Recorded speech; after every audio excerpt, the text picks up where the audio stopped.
Hey, how's it going? In today's video, I'm going to be going over a basic rundown of what the nitrogen cycle is. Now, I'm not going to be explaining this scientifically. I'm going to be explaining this to you in a very relatable way because what I notice is that a lot of people will get confused or overwhelmed on the actual process of the nitrogen cycle when it's really not that complicated when you put it into a more relatable way. If you find this kind of content informative, it would mean so much to me if you went ahead and subscribed to my channel and also gave the video a like. Without any further interruptions, let's go ahead and jump right into things. Forgot my hat. Okay, so to start off with, ammonia. Super basic material. It's the base foundation of the nitrogen cycle.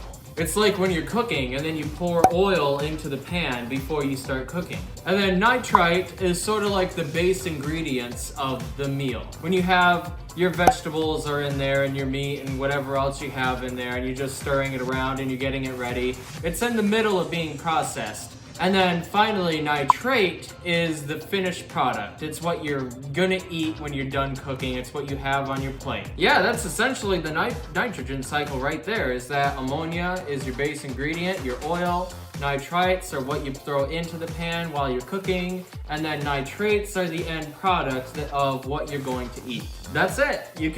Thanks for coming, guys. Now, obviously, it goes a little bit further than that. I mean, if we want to think about it a little bit more complicated, the reason why people always say, oh, keep your nitrates below 80 or 40 or whatever the recommendation is for your tank. So nitrates, let's say that you keep cooking and you're cooking forever and you're endlessly going through ammonia, nitrite, and nitrate, and you're continuously cooking and serving up plates. Well, you know what? I actually got a better example right here, okay? So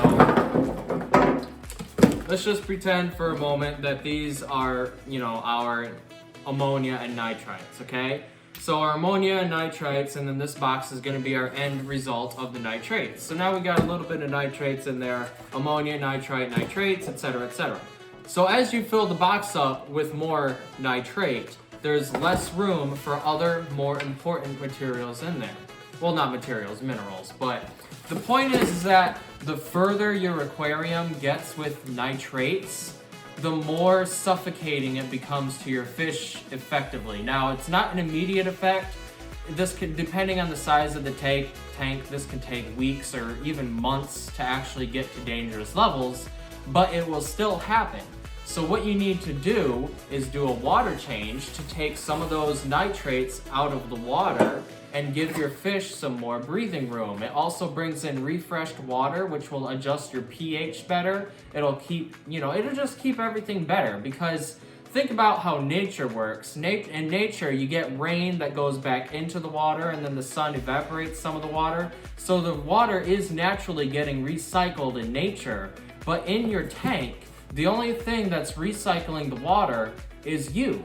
So you need to be responsible for resupplying fresh water and taking the old nasty water out of your tank. So that's essentially kind of what the nitrogen cycle is. I mean, you think about it, you do your water change, you take out some of the nitrate, you got new water, and then the new water converts into ammonia, which then converts into nitrites, and then it converts into nitrates, and so the cycle repeats over and over and over.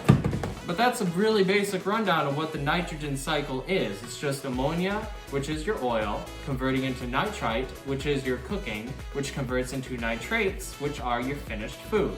And if nobody comes by to eat your food and you're continuously making food, then eventually there's going to be nowhere to put your food.